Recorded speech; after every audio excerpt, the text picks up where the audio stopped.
Hello, Algebra students. Today we're going to be going over the Unit 10 review. So before you go over the review, I would like for you to just go through it and see if you can answer all the questions, what questions you could answer on your own, and then just come back and watch the video to help you with questions you weren't sure about and to check your answers.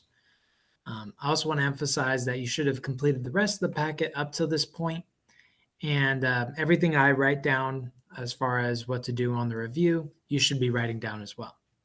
So let me go ahead and share my screen here, and then we'll go ahead and get started. The review starts on page 75. And one thing I want to talk about is the very first question. And it talks about how many tablespoons are in 5 pints of ice cream. Okay, so the one piece of information that's missing, notice that there's no pints mentioned.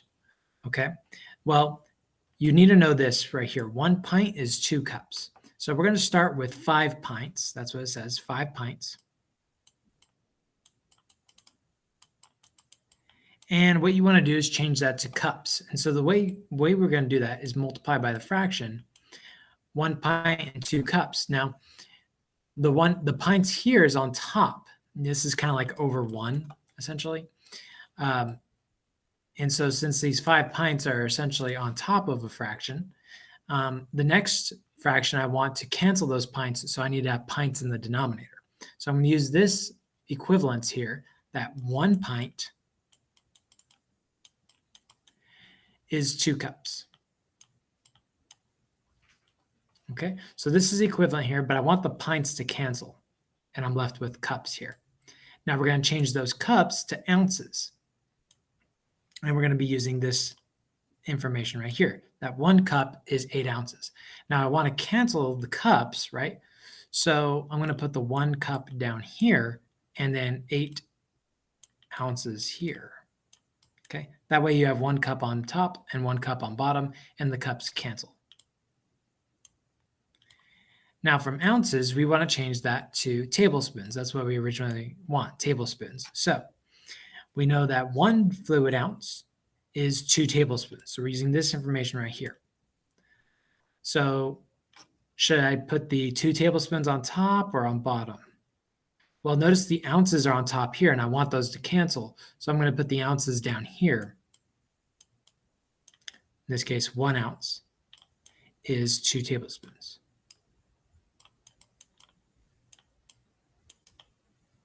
Okay. So notice the pints cancel, cups, ounces, and what you're left with is tablespoons.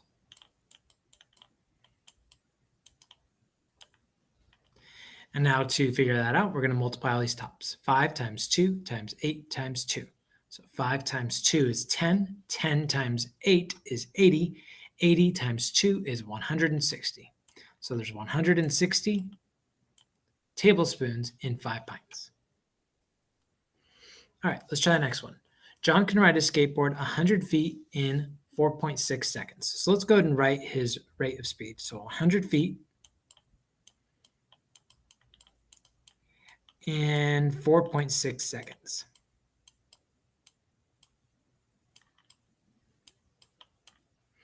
How fast is this in miles per hour? So see how it's feet per second is how we have it now? Well, we want to change those feet into miles because we wanted it miles per hour. You see that?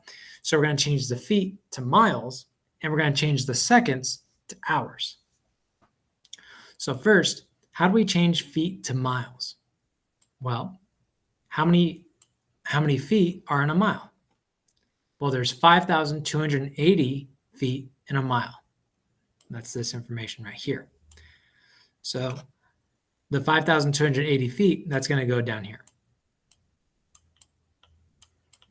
And the reason why is because you have feet on top, feet on bottom. You want those to cancel and be left with miles. So 1 mile is 5,280 feet. Now I also want to cancel out these seconds. I want to change them to hours. So first let's change them to minutes. So how many seconds are in a minute? Well, there's 60 seconds in 1 minute. Now I want to change those minutes to hours. So there's 60 minutes in 1 hour. So notice what cancels. The feet cancel. These seconds cancel with these seconds. These minutes cancel with these minutes. So what we're left with on top is miles, and what we're left with on bottom is hours. So miles per hour. That's what we want. Now to figure out this fraction, you go to multiply the top, top, top, top. So it's going to be 100 times 60 times 60.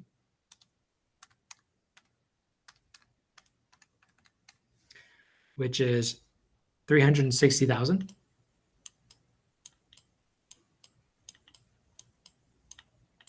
Divided by, and again, this is miles, divided by, and then we'll multiply these bottoms. So 4.6 times 5,280 times 1 times 1.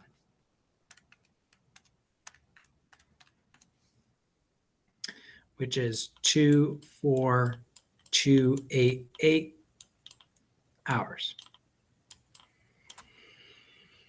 Now let's divide those. So 360,000 divided by 24288 gives you that he's going approximately 14.82 miles per hour. Okay. I ran out of space there. That's an R. Okay. Question 3A. Use your knowledge of the greatest common factor and factoring to help you multiply the following two rational expressions. So the main thing here I want to do is I want to factor each of these fractions as best I can. So we're going to factor the numerator on the first one, as well as the numerator on the second one, factor the denominator, factor the denominator. So we're going to factor numerators and denominators here. And the way we're going to do that is by factoring out the greatest common factor, the GCF. So for 4x minus 4, what's the greatest common factor there? Well, 4. So we're going to factor out a 4 from both of these. So that's going to be x minus 1 over, and then on the denominator, you notice we have 5x plus 10. Well, what's the greatest common factor there?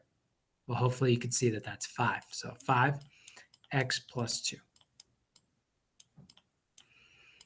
times, and we're going to do the same with the second fraction. So factoring out the greatest common factor, we're going to be factoring out 30 from each of these terms at the top. Factor out a 2 from each of the terms on the bottom. Now we want to see what cancels. Well, notice there's an x minus 1 here. I can cancel with this x minus 1 here. Similarly, this x plus 2, we have one on bottom and one on top. So you have to have the same factor on top and on bottom in order to cancel. Okay, they could be on the same fraction or opposite fractions. That's fine. But you can't cancel like a denominator with another denominator. It doesn't work that way. Okay, and again, this is when multiplying here. All right. Let's go ahead and multiply top times top. So 4 times 30 is 120. 5 times 2 is 10. And hopefully you could see we could simplify this some more, dividing both top and bottom by 10, giving us 12 as our final answer. All right, let's try this next one. This one's considerably harder, but use your knowledge of the LCD, lowest common denominator, to help you add the following two rational expressions. So whenever we're adding or subtracting fractions, we need to have a common denominator. Now, as you can see, these two denominators do not match. So we're going to have to do some work to make them match. So what we're going to do is we're going to multiply this denominator with the denominator of the second one. So we're going to multiply it by n minus 7. And if we multiply it on bottom, we're going to have to multiply the top by the same thing. Similarly, the second fraction needs to be multiplied by n plus 6. And that gets multiplied on the top as well. So basically what we have here is we have n minus 7 times n plus 6 as both of the denominators. So I can kind of think of this as these two as big fractions like that. So on top here, for this first fraction, I'm going to go ahead and distribute this 5. So that's going to be 5n minus 35. Again, I'm multiplying the 5 times both the terms here. Over, and our denominator is n minus 7 times n plus 6. I can multiply this out together, but I would actually rather keep it as two binomials like that, like how it is. Second fraction, similarly, we'll distribute this 8 to this n plus 6. So that's 8n plus 48. The denominator is the same as this one, n minus 7 times n plus 6.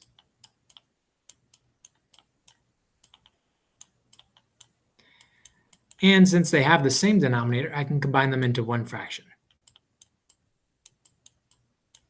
So when adding or subtracting, you need to have that common denominator.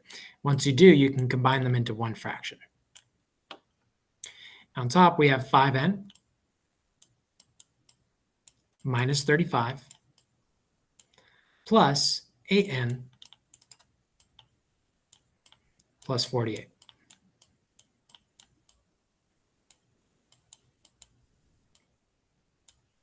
Okay, I'm just going to bring the denominator not changing here, n minus 7, n plus 6. Now, but on the numerator, what terms can we combine together? Are there any like terms? Well, yes, the 5n plus the 8n, those can combine. They're both n's. So that's going to be 13n. And similarly, the negative 35 and this 48 can combine. That would make 13.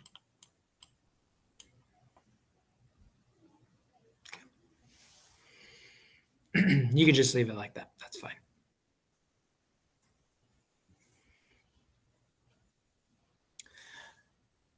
Divide by the monomial x squared in the following example. X to the 8th minus x to the 6th plus x to the 4th divided by x squared. So I'm going to write it as a fraction. So I'm going to do x to the 8th minus x to the 6th plus x to the 4th all over x squared. Now, you could also split this up into three separate fractions. X to the 8th over x squared minus x to the 6th over x squared plus x to the 4th over x squared. Now, hopefully you remember how to divide something like this. The wrong way to do it would be to say, oh, 8 divided by 2, this should be x to the 4th. That is wrong. What you want to do instead is you want to subtract these powers. Okay, imagine there's 8 x's in a row multiplied on top, and then 2 on the bottom.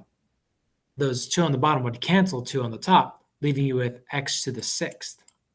So there would be still 6 on top, right? So again, the powers subtract each other when you're doing this. X to the 6th over x squared, subtract those powers. That gives you x to the 4th. Similarly, this one would give you x squared. 4 minus 2 is 2. Okay. Almost done. Divide the binomial x minus 3 in the following example. Okay, so hopefully you remember how to divide using synthetic division. So I'm going to give you a brief overview on how to do that with this example. But essentially what you want to do, see how it says x minus 3? What you do is you take the opposite of that. So we're going to take positive 3. Then we're going to draw this box like so.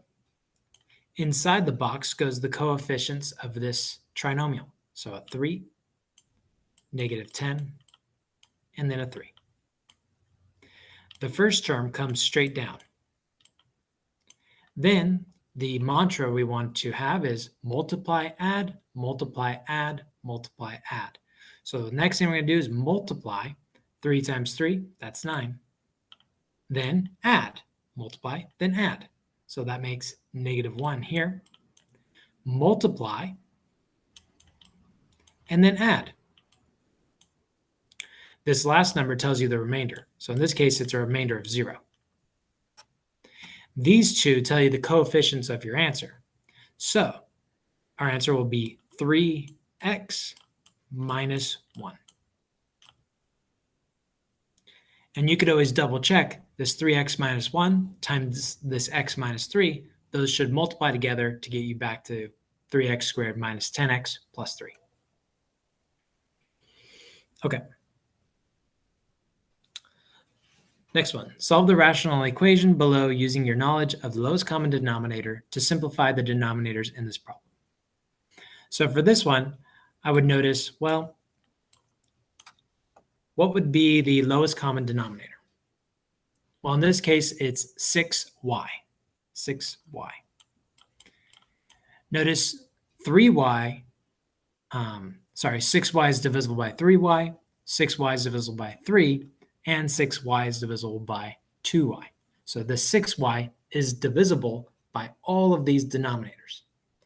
Now that's important when choosing what number to multiply here, because what you're going to do is when you multiply this through, it should cancel out all of your fractions. So you would do first the 6y divided by the 3y, and then whatever you get times the numerator. So for this first fraction, 6y divided by 3y, well, the y's would cancel, and that leaves you with 2. 2 times 5 is 10. Minus, when I multiply the 6y times the 2/3, 6y divided by 3 is 2y. 2y times 2 is 4y. When I multiply the 6y over to this one, 6y divided by 2y, well, the y's cancel, and the 6 divided by 2 is 3. 3 times 51 is 153, and there's still a y attached to this.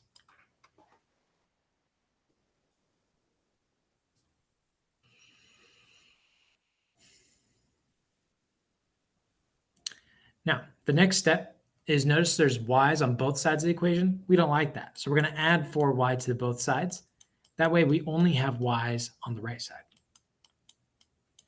So whenever you're solving for something, you want all that variable that you're solving for, we want it all on one side of the equation.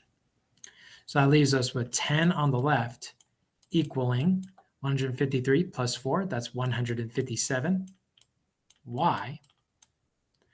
And lastly, to get y by itself, divide by its coefficient there. Okay, it's not a pretty answer, but y equals 10 over 157. Okay. Last one.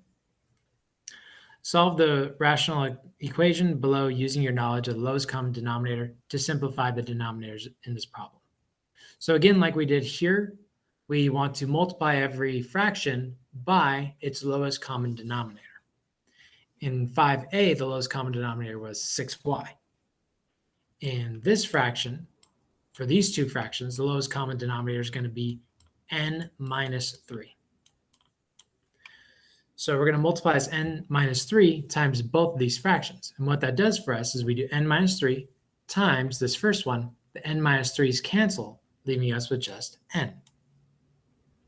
When I multiply by a second one, similarly, the n minus 3's cancel, leaving us with 2n. Notice there's n's on both sides of the equation, so we're going to go ahead and subtract n from both sides, leaving us with 0 here. And then 2n minus n is n. Okay, that was a weird one. But in this case, n is 0. And you could always check your answer by plugging it back into the original equation. Notice if I replace n with 0, these both tops would be 0, and this will be equal. Okay, so there's always a way to check. It's just by plugging in your answer that you just solved for and making sure it works. Okay, and that's the last one. I hope that made sense, and I hope with the help of me going over the review that it's going to help with whatever you're working on the test. If you have any additional questions about this or any other topic, feel free to email me. My email is ttrigg@ofy.org. All right, so with that, good luck with the test, and I'll see you guys next time.